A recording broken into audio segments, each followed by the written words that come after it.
All right, guys, I hope you're pumped because we have a special guest with us today. Her name is Sarah Elkhaldy. She is a claircognizant spiritual teacher and energy healer, and you might recognize her from the popular YouTube channel, The Alchemist. So we won't make you wait any longer. Let's get right into it.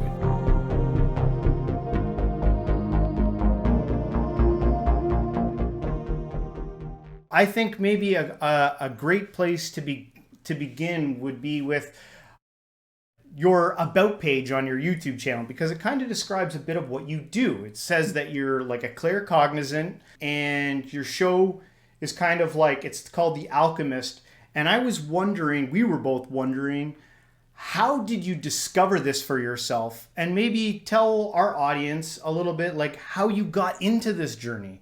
How I got into this journey was a burning desire for truth of the reality that I occupied. So I had always been philosophically inclined or existentially inclined.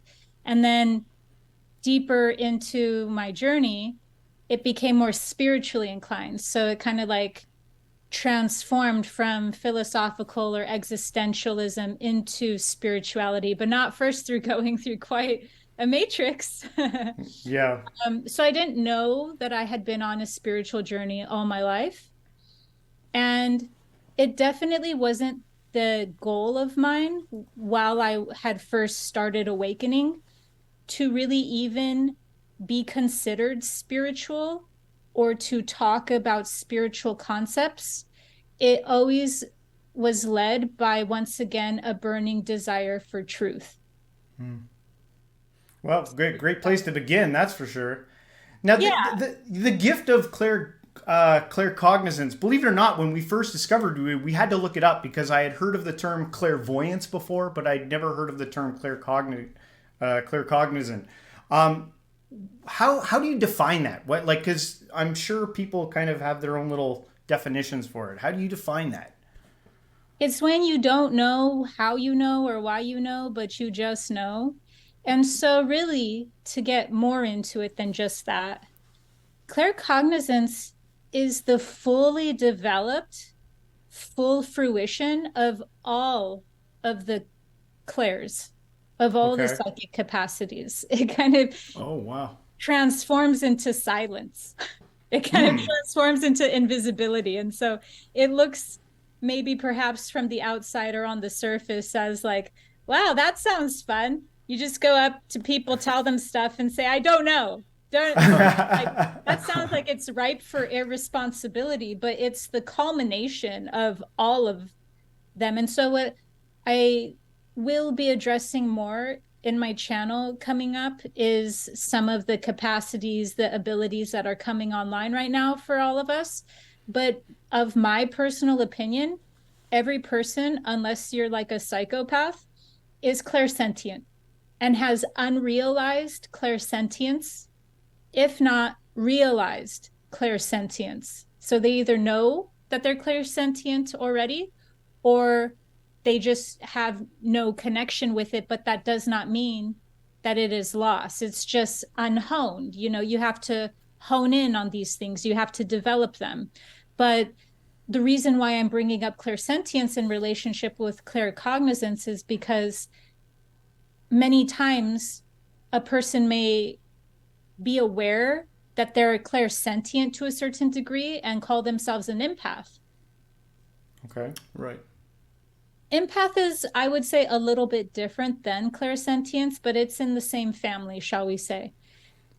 And yet, they may just feel like honing one ability doesn't lead to another, or that honing one ability is better than one another. But clairsentience can lead to claircognizance. Okay. Very interesting.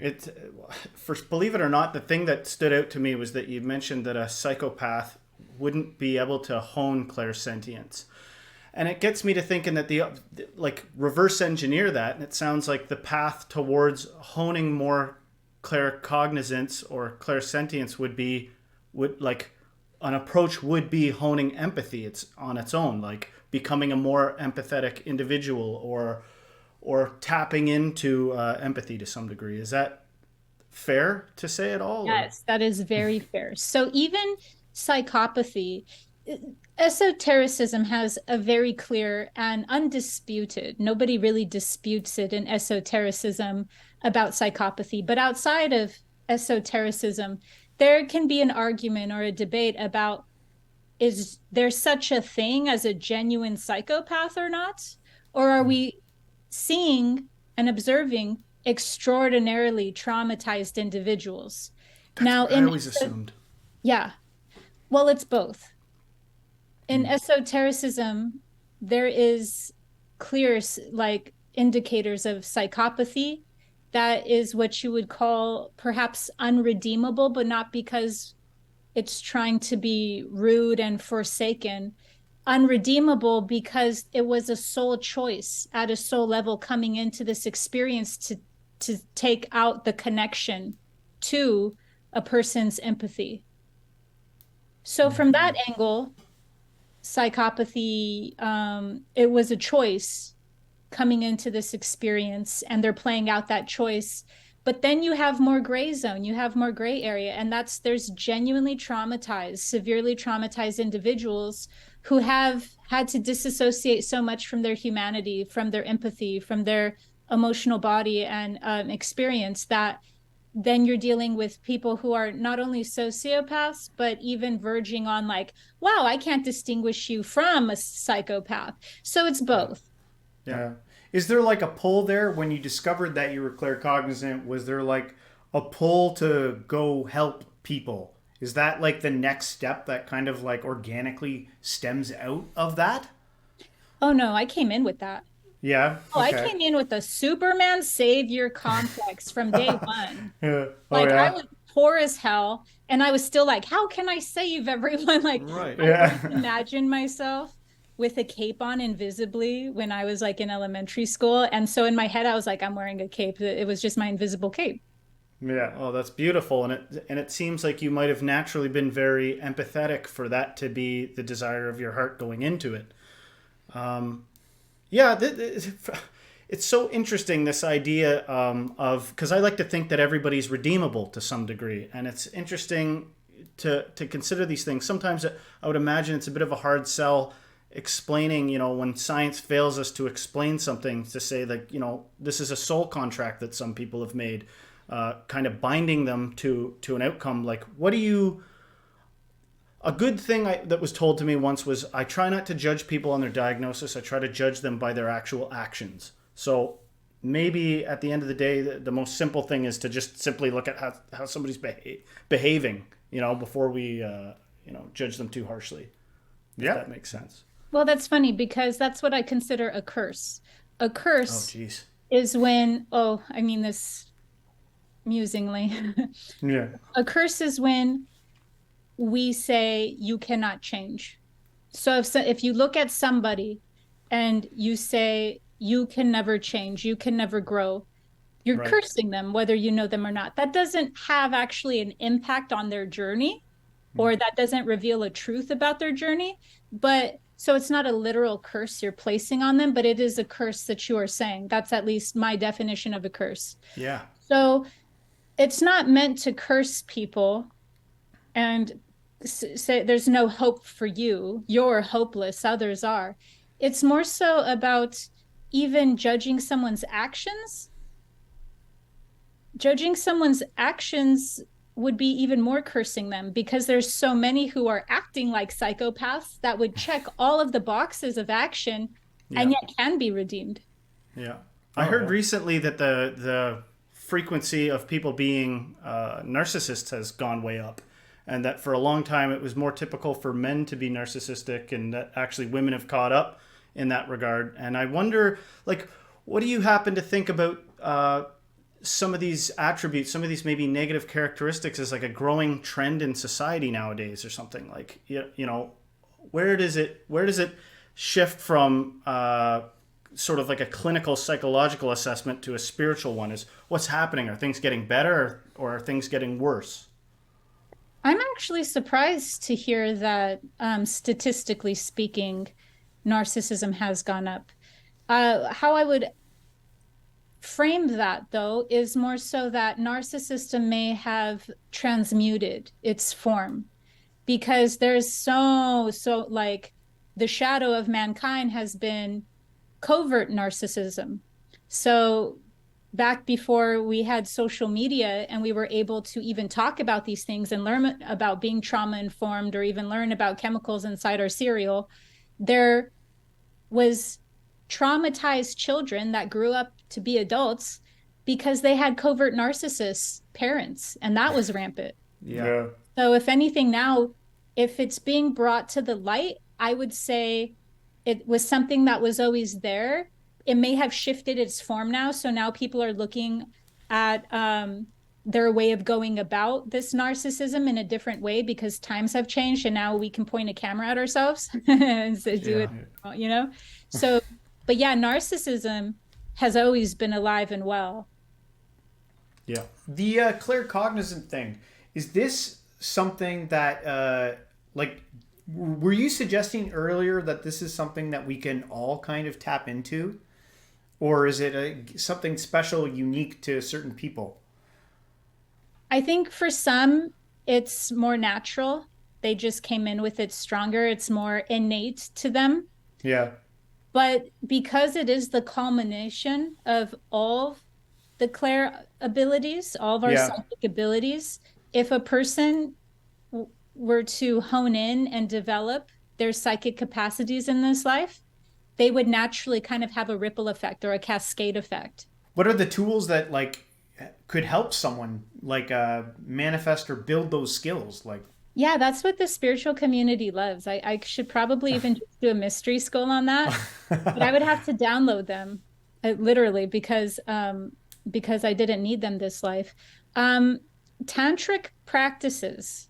Now I know that sexual practices got really associated with Tantra, but that is a very small sliver of a segment of Tantra. And even the okay. term Tantra is Western. We called that there when we brought these practices over. So even that name is Westernized. But, anyways, Tantric practices are all centered around developing psychic abilities. So if you don't want to wait for me to make videos about it, you can start looking into tantric practices because all of them, and I could go on and on and on. So just tell me when to stop, but they could talk about like focus on the center spot, your third eye area. And then you could start doing breathing exercises at that point to start pushing the energy up in that center.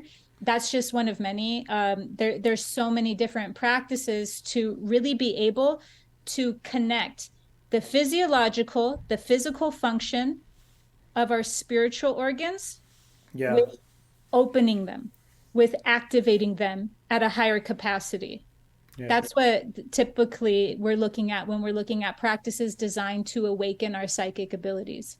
Is this like tied with like some like yogic practices that, Yeah. because I've like when we've looked at kundalini and stuff before, I see like a lot of kundalini stuff is centered around exactly what you're talking about, like envisioning things in your sashimi and like trying to like, you know, envision things opening and energy flow and all that stuff. Yeah, the Kundalini journey is a really fickle beast, but um, they're entwined. They're very entwined. Okay. That was so interesting. Kundalini Oh, goes with- sorry. Oh no, go on. I was just going to say I was caught by you saying I haven't downloaded something, and that it made me think of the Matrix. And so I'm not sure I know what it is to download information. Is there? Can you speak on that a little bit? You ought to because you're doing it all the time. Oh, Yeah. So when we get inspiration, that can be a download. I don't know a better term for this age because I don't like equating ourselves with technology simply right. because when it's done so much, then we start actually not being able to distinguish ourselves from technology.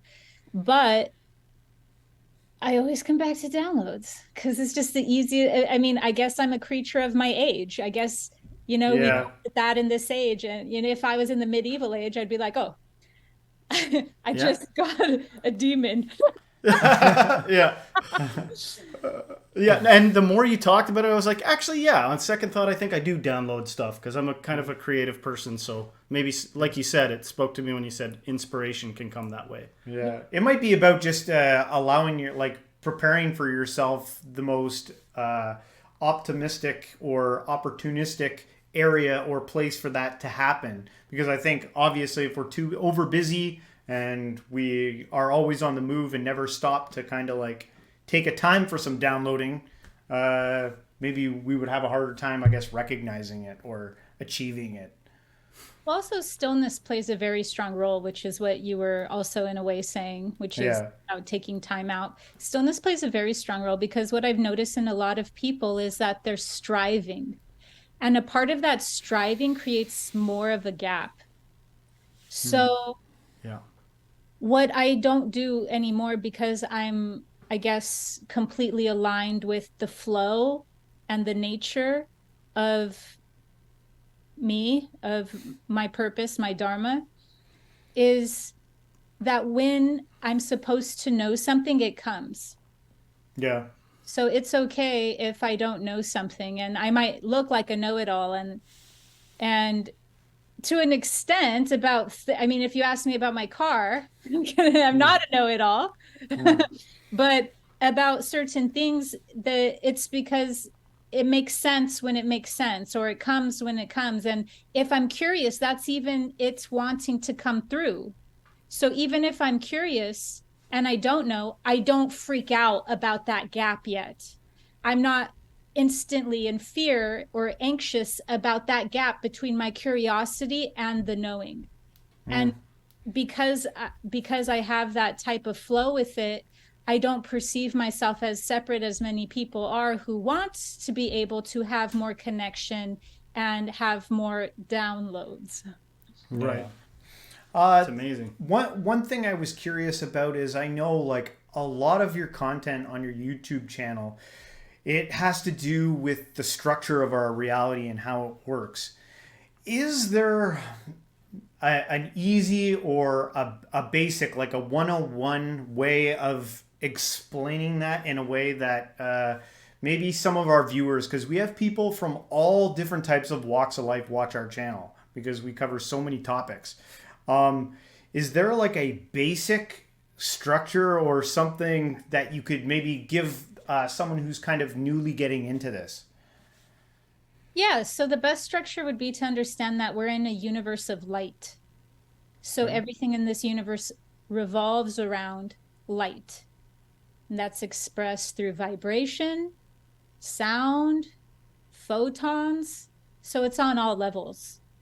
Um, Voice is light, just in a different frequency.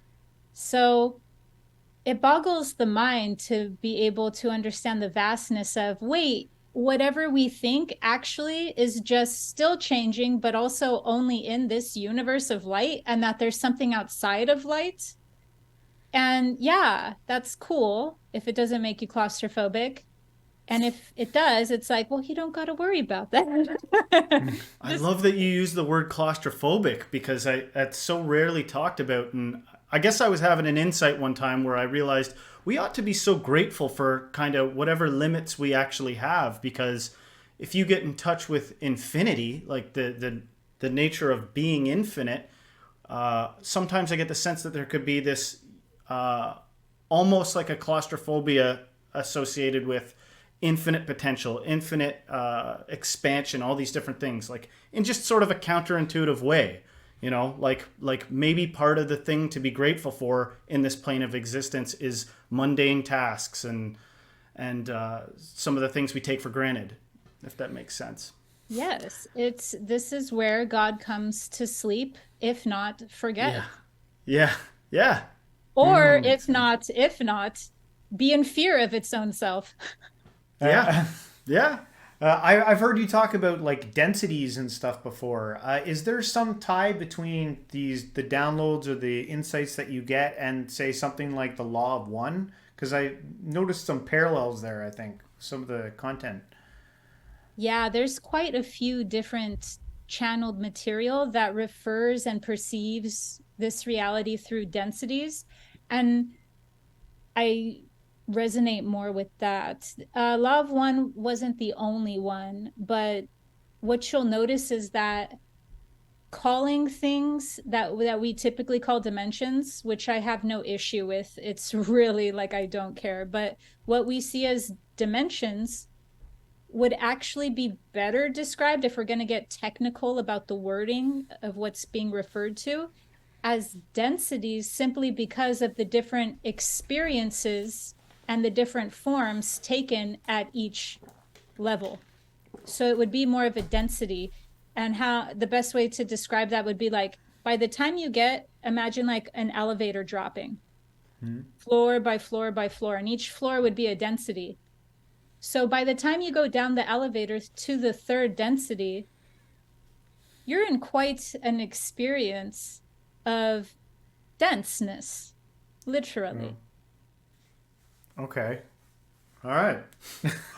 You cover so many topics on your yeah. channel, and I would be, it wouldn't be accurate for me to say I understood always everything that's being said. There's so much. What would you say is the most actionable thing somebody from our audience might take away from, what is the most important aspect of the message that you might have for people? The most important message would probably be that we are both source.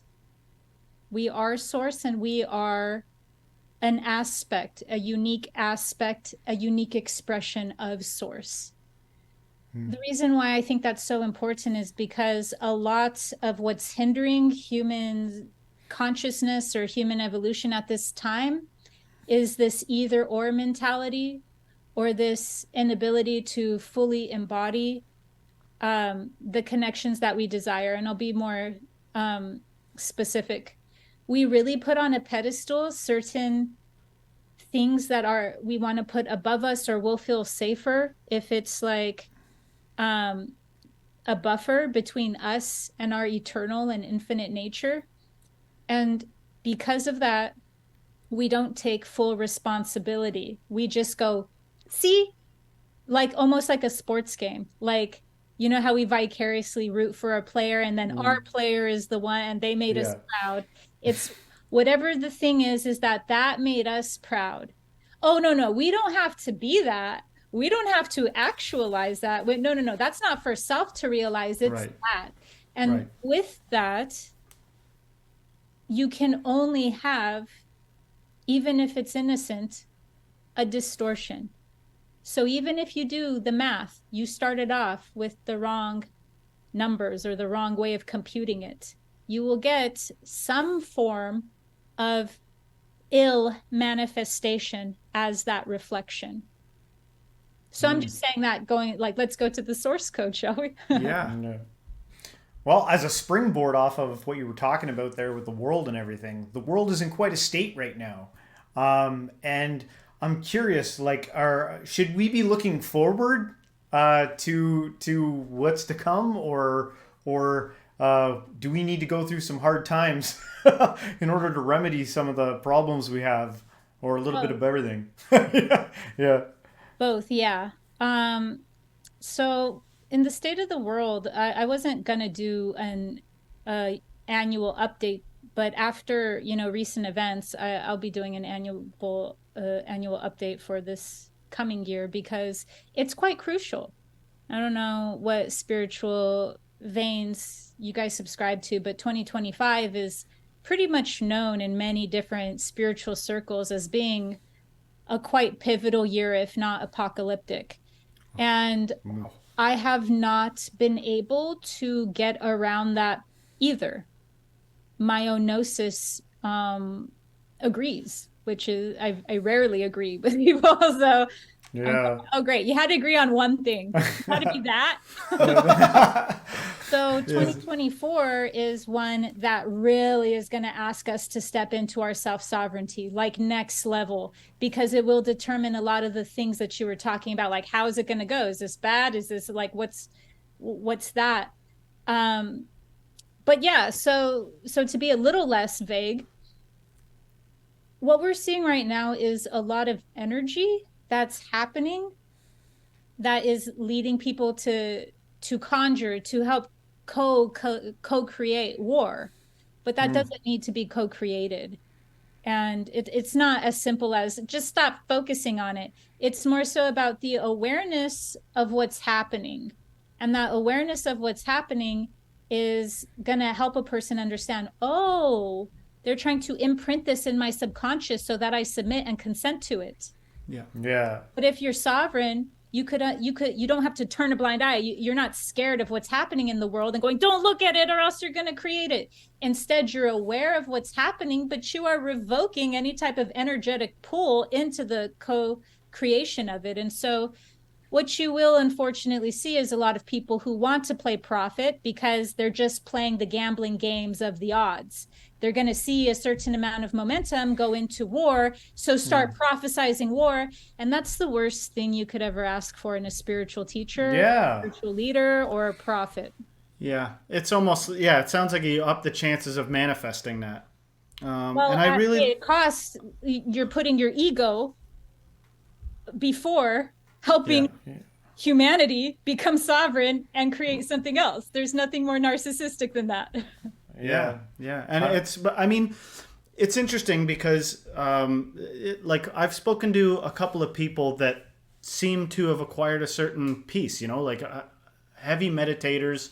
You know, I've acknowledged something in my own self when I've actually been able to carve out a certain amount of time to get still and meditate. And sometimes there's a kind of a detachment from worldly things that I find I have found myself in, and sometimes I regard in others. And sometimes when the topic of where is the planet headed, are we doomed or are we going to pull through in the end? Sometimes there's kind of a disconnected, like, well, it doesn't really matter either way, and you know, it's all perfect anyway type attitude. But in terms of taking responsibility, I imagine it's a little bit difficult for people. You know, I don't believe people lean towards the bad aspects of reality without, you know, I don't see that happens with no good reason. You know, maybe there's a temptation, or maybe people are scared or taken over by that sort of thing. But I like what you said about remaining sovereign, and what is something to encourage people to remain sovereign and to not give in to what might tempt them to be a contributor to some sort of bad outcome. How you said that it's not so much about disattaching or disconnecting, that there has to be a certain level of that. And however a person receives this will be at their own level of consciousness. I don't say this in a heartless way, but a person has to come fully face to face with their death, and therefore also the death of the world. Because once you're able to have that level of acceptance and surrender, now you can do what you need to do in the world without being so attached to the outcome. And I think that is something that may be really hard, the paradox of that for people to understand. Seems like people are terrified of that what you just said there. Like that's a hard thing to come to grips, I think, with your immortality, man. That's not a small task. It might be one of the biggest tasks. Well, absolutely. I went through that. I'm a horrible prepper because, like, 15 years ago, I was like, oh my God, a financial crisis. So I went and I bought, like, not even ground coffee. I bought coffee beans because I was going to have a grounder. Bag. And I bought like 1 hydrogen peroxide, and then I just gave up. And I went, all right, screw this. And that was the best thing to happen to me, because after I was like, I don't even want to live in a reality with people who are good at prepping. If I suck at prepping, there's a purpose. And it's not to go find people who are good at prepping. It's to go be in a different reality from them. It was bananas when COVID hit. Like, I was helping people get freezers to load with meat and all kinds of stuff. And I was like, well, I know where I'm coming if I run out of... No, but it's I resonate with what you said there. You know, It's a spiritual prepping. After a certain point, it's all in. It's not like, oh, I'm half in, I'm half that. Now, I'm not saying to not stock up on whatever a person feels like will keep them safe. Go get all the water you want. Go get all the powdered food you want. Go get whatever. Yeah. All I'm saying is that there is a distinctly different energy of having a plan versus living in a prepper consciousness, prepper Yeah. reality. And all of my preparation without me trying to, just what I was led to by my own self and my own, creative journey. I was led into spiritual prepping. And I'd say that if there's one thing that I've done a great job in my life, it's spiritual prepping, because I do not care whatever happens in the world, but yet I'm so invested and I so care for the world. That's the right attitude. And Yeah. I think that is the best attitude to have. I'm someone who's like starving for like the next golden age of humanity. If we could like if more people on earth could believe that that is possible, would that be what we manifested? Would we make that happen if we could get, cuz to me it feels like everything that we almost consume nowadays, whether it's media or whatever is coming from our technology, even our mindsets, seems to be caught up in negativity all the time. If we could somehow shift that, couldn't we create for ourselves maybe something beautiful? Yes, absolutely. But for golden ages, that would be like a distinct density. So to get to that density, remember the elevator, it would be like a semi-physical form. It would not be in this dimension as we Oh. experience reality like this. So Oh, there's a fifth dimensional, and I'll weave it into the golden age. yeah. There's a fifth dimensional consciousness, and that's what we want to embody. Fifth dimensional consciousness is different from being shifting to a fifth dimension or fifth density. That's a different experience. And so That's like Christ consciousness on earth, right? Kind of. yeah. Yeah. So embodying fifth dimensional consciousness, Christ consciousness, whatever have you, is very real, and it's the assignment. It is what a being who has polarized or moved towards awakening ought to be embodying, and it's not for a select few. It is the assignment. I should qualify that, though. It's an easy assignment. It's not, for this lifetime, because there's been much lifetime in the works of this lifetime. So we're not starting from scratch. Yeah. So because of that, the fifth dimensional consciousness will still have what we would consider a lot of challenges, trials, and tribulations. And it would not be the accurate golden age, the way that golden age is portrayed in mysticism, but it would be what I still consider a new earth. So sometimes people are linking up the fifth dimension with the new earth, or they're linking up the new earth with the golden age. Yeah. And so sometimes it's like, well, which one is it, and which one is what's going on, and what do these mean? And actually just talking about this tells me that this is what I need to make a video on. So this is why I have a deal with spirit. I don't care about anything until somebody comes into my world and asks a question or says something, and then I go, oh, that's what I'm supposed to help bring awareness to. And so just this is a great topic, because a lot of times we could be on the same page or not be on the same page, and it'll just have to do with terminology. And so golden age, I would define as being a distinct density that, if we're looking for that to manifest in this lifetime, no. But are we shifting to a new earth, meaning a new way of being that is of a fifth dimensional consciousness? Absolutely. Good. Oh. Good news. That's good news. Oh. All right. Star seeds. You've talked about star seeds on your channel before. I'm new to this. What is a star seed? A starseed is a higher density resident who has Okay. incarnate, a resident of higher densities, who has incarnated into the human experience, into the human form in this lifetime with a specific purpose and a specific mission. And that is to generally, this is very general, help raise the collective consciousness on Earth in some form. How do you know if you're a starseed or not? Like, how would anyone know that? Is that knowledge that just comes to you, or?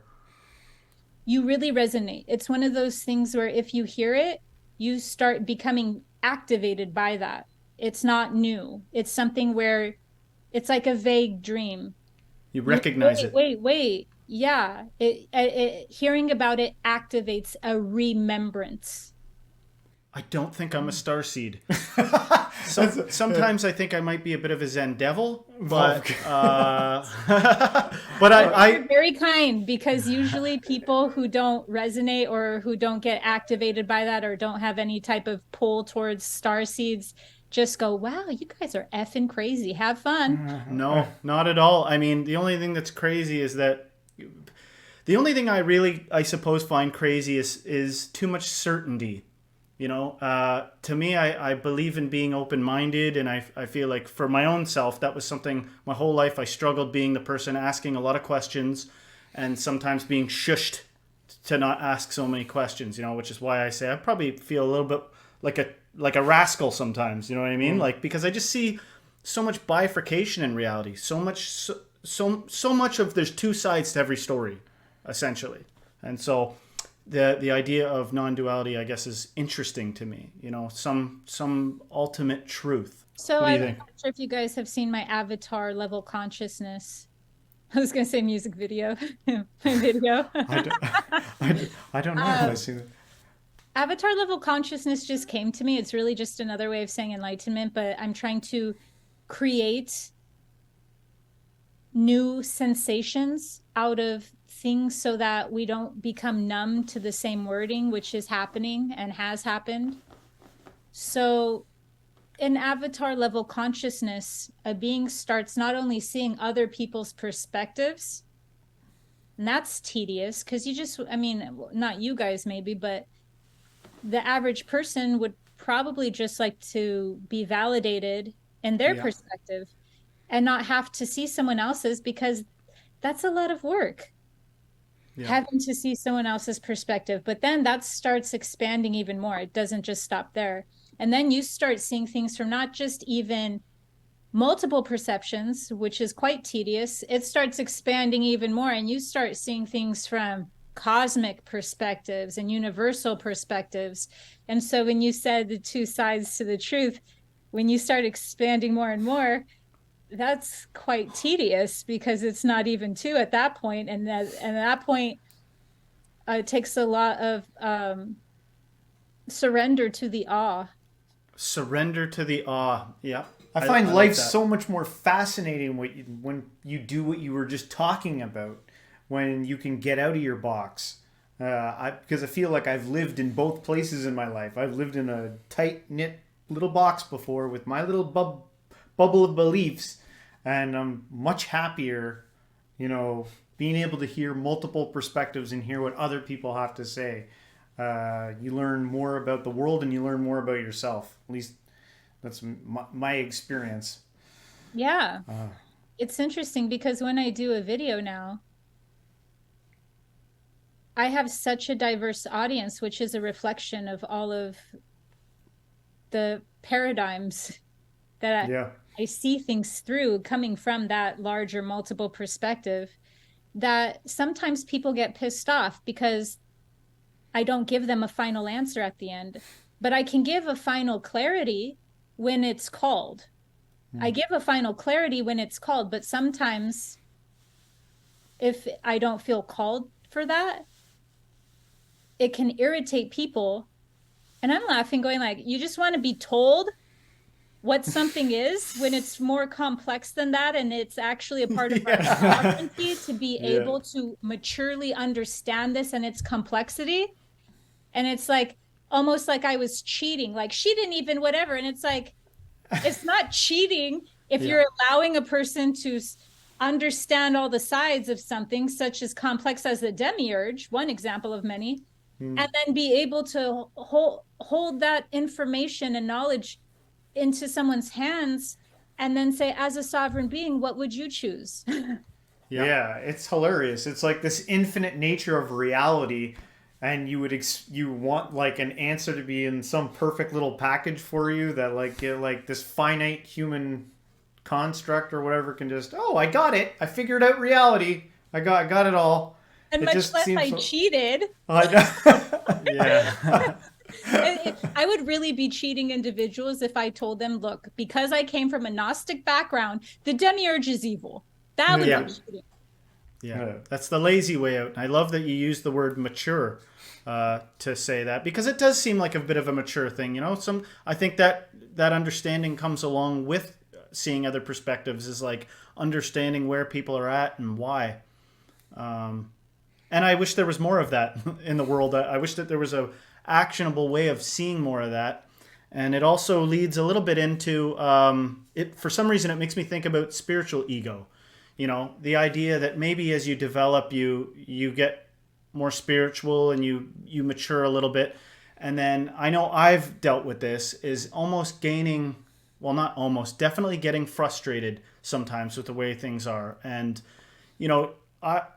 I think a good way to be is exuding love, radiating love and understanding. But sometimes, I suppose, I can fall into a state of almost like a righteous indignation or frustration with the way things are. What's a good way to sort of combat that, I suppose? Who said righteous indignation is a state that is not love? And who said righteous indignation is a state that is lesser than the other state that you had mentioned? I said it. If I was, let's say, let's go to the worst, shall we? Just because it will be easier. If I was a trafficked human, I would pray for more people in the world to have righteous indignation. Yeah. So maybe source is most in their active form with that Prometheus fire. Yeah. Okay. That answers it. Here is a quick, but I'm guessing deep question from the insights that you have acquired.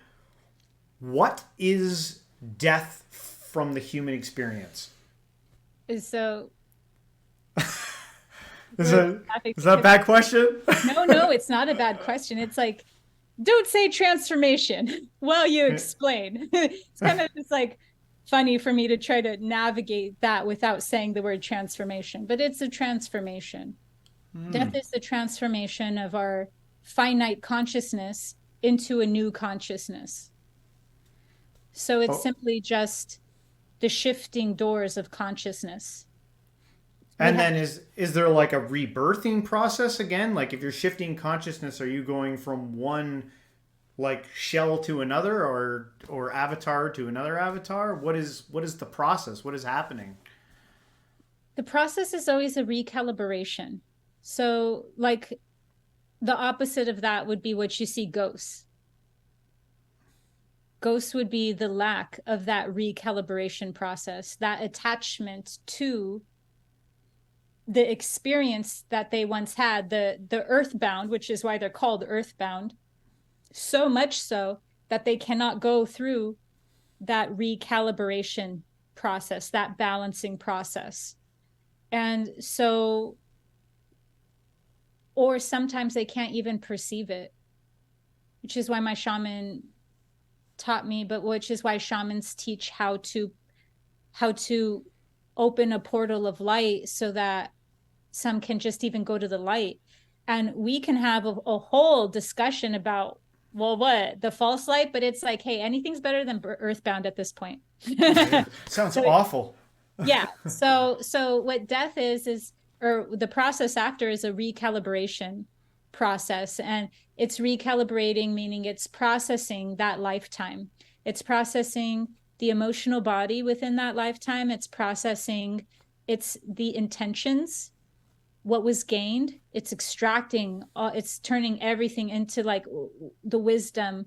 It's extracting everything from idea or intent to how that translated out. Like, could be like, hey, I intended to be this like really great person, and it translated out to, oh man, I was awful. So it contains a lot, but it's a balancing process, balancing on all levels. So it's balancing mental, meaning everything I just said, but also balancing perceptions, which is why so many people, when they go into NDEs, they see um, other perceptions like afterlife stuff. But it's also on the emotional body. If there should be anything, in my personal opinion, that ought to be the most like centered around, it would be how to die well. I don't even know if we could talk about these things though, because everything's so sensitive. I got a community guidelines. I get them once every 6 months, which sucks, but I got one last year about something just very, very, very safe is what I would say about death. And I got a ding on my account for that on one of my social media platforms. So that taught me, oh, I can't say nothing about it. I bet it's because you're doing so well. You know what I mean? Like, I feel like sometimes things go under the radar, the less eyeballs you have on you, but you've got a pretty growing channel, whole thing going on. So, yeah. And it sucked because it was a silly joke too. So I was like, wow, imagine if I was going to lay down some serious knowledge about this. Yeah. Jeez. I'm getting it out of my system now. I say some pretty outlandish things sometimes. But. When you were talking about the consciousness there, is consciousness like a fractaled section of the main source of all reality or light, as you're describing? Is it one cutout piece? Like I think you said, experiencing this reality, and if it is it evolving, and is it moving up to get back to itself? Like, because I'm curious. Yeah, so that would be one way of looking at it, and mysticism would agree. It would be, we go into involution, which I have a video on involution if you want to watch that, and then we go into evolution. And even within involution, there's evolution, and even within evolution, there's involution.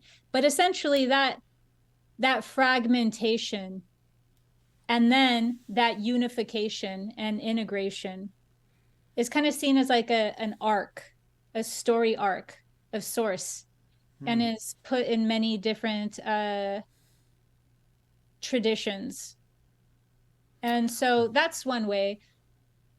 I feel like I have outgrown that, and not because I've genuinely outgrown it. I feel bound to it.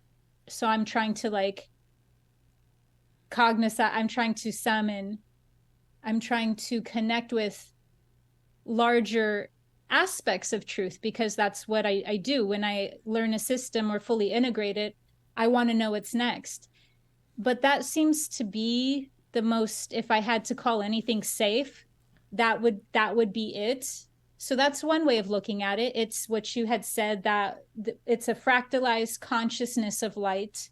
Another way, a more interesting way, a more risky way, would be, what if we're just in one paradigm, which we're calling light, but once we come out of that light, we were like, oh, I was in Frank. Okay, now explore me.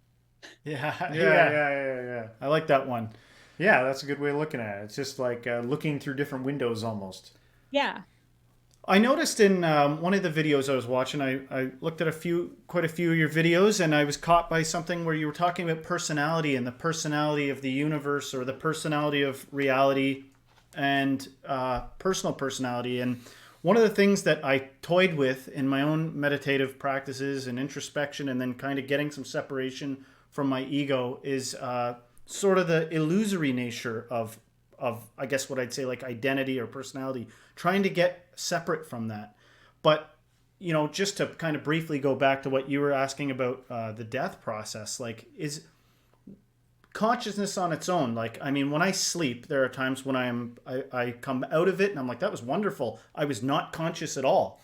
But what goes on? What moves on past this reality? What are we getting in touch with if it isn't our sort of illusory identities or our you know, our very physical senses of things?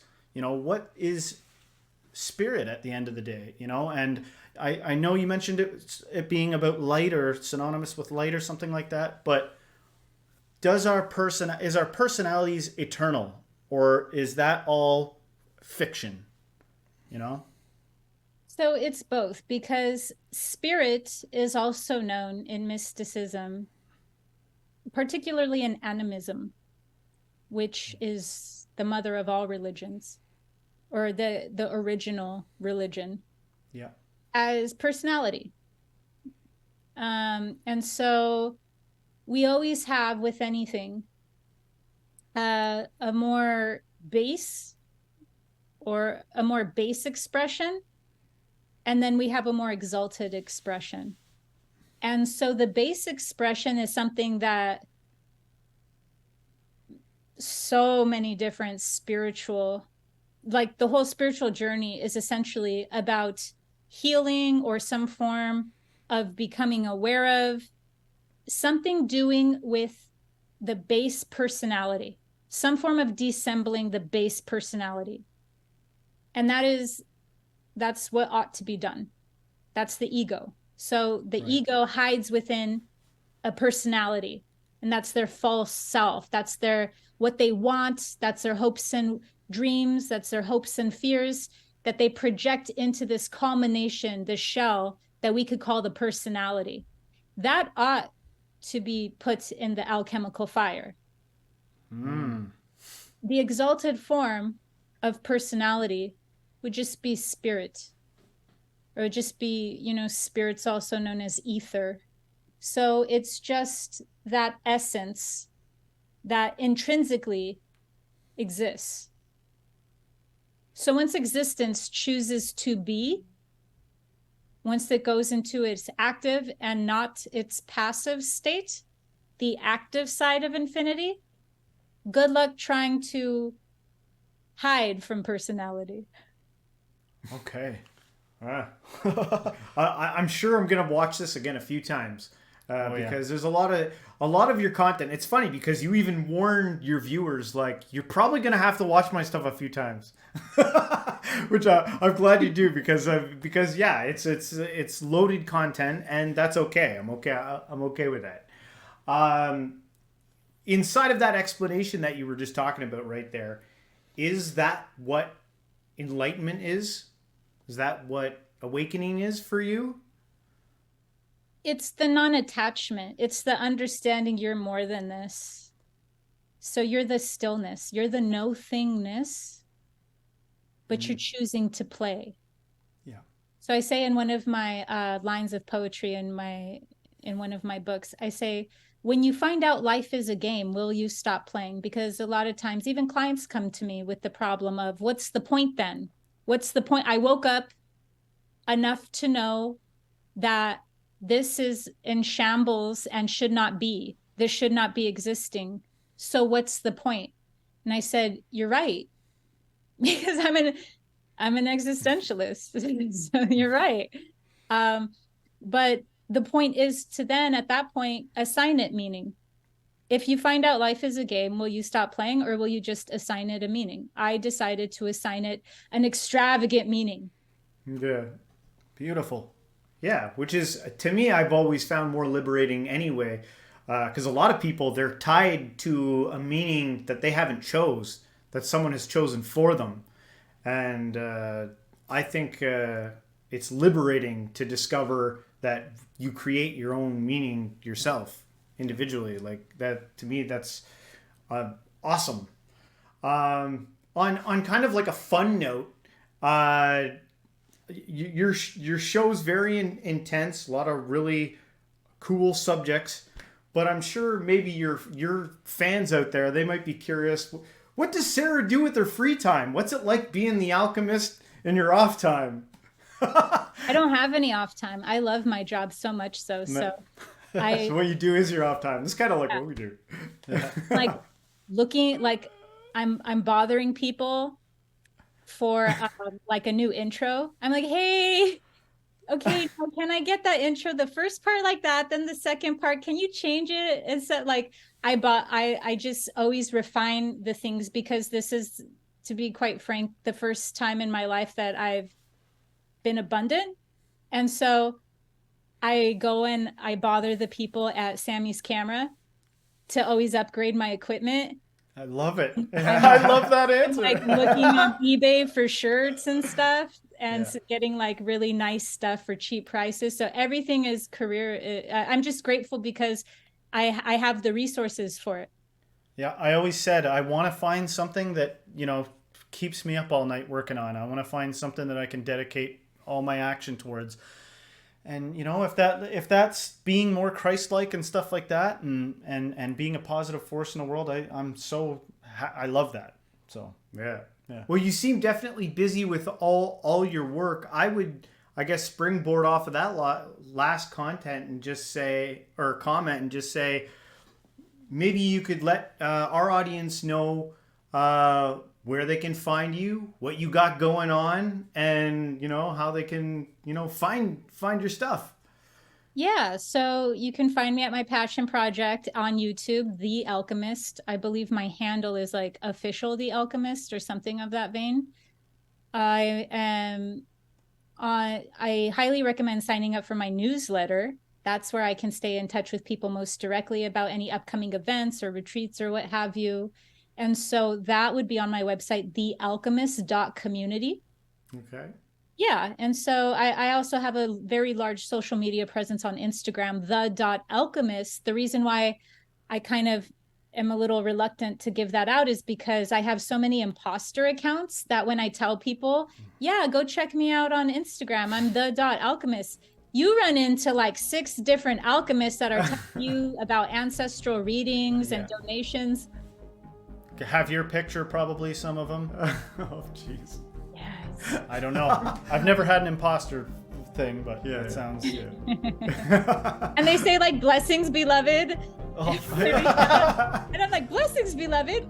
Oh, no, you say that. Oh, well, that's awesome. Sarah, I want to just say thanks so much for coming on the show. This was great having you.